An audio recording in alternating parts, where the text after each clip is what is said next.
সিরাজদিখানে BNP আয়োজিত দোয়া ও আলোচনা সভায় ভারপ্রাপ্ত চেয়ারম্যান তারেক রহমান কর্তৃক রাষ্ট্র কাঠামো মেরামতের ৩১ দফা বাস্তবায়ন এবং চেয়ারপারসন বেগম খালেদা জিয়ার রোগমুক্তি কামনা করা হয়।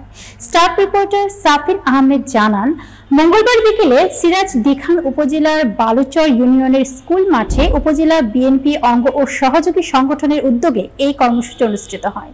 অনুষ্ঠানে সভাপতিত্ব করেন মুন্সিগঞ্জ জেলা বিএনপি আহ্বায়ক কমিটির সদস্য ও সাবেক উপজেলা সভাপতি বীর মুক্তিযোদ্ধা আব্দুল কুদ্দুস ধীরন।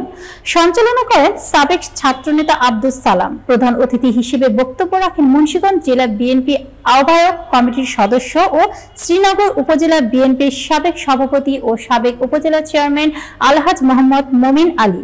এছাড়া বক্তব্য রাখেন জেলা ও উপজেলা বিএনপি নেতৃবৃন্দ মোহাম্মদ দেলোয়ার হোসেন, আওলাদ হোসেন, মোহাম্মদ আলী আনসার, মহিউদ্দিন আহমেদ, আব্দুল খালেক শিকদার, আজিজুল হক খান, মতিউর রহমান আরো অনেকে। সভায় দলের ৩১ দফা বাস্তবায়ন নিশ্চিত করার আহ্বান জানানো হয় এবং বেগম খালেদা জিয়ার সুস্থতা কামনা করে দোয়া অনুষ্ঠিত হয়।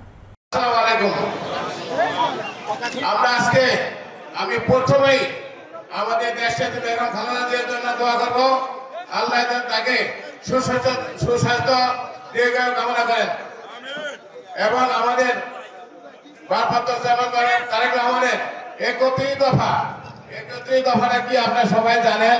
৩১ দফা অর্থ হলো জনগণের বাংলাদেশে ঘরে ঘরে শান্তি আসা।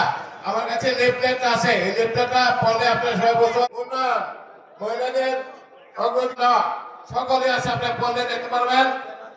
আজকে বালুচর ইরানে একটি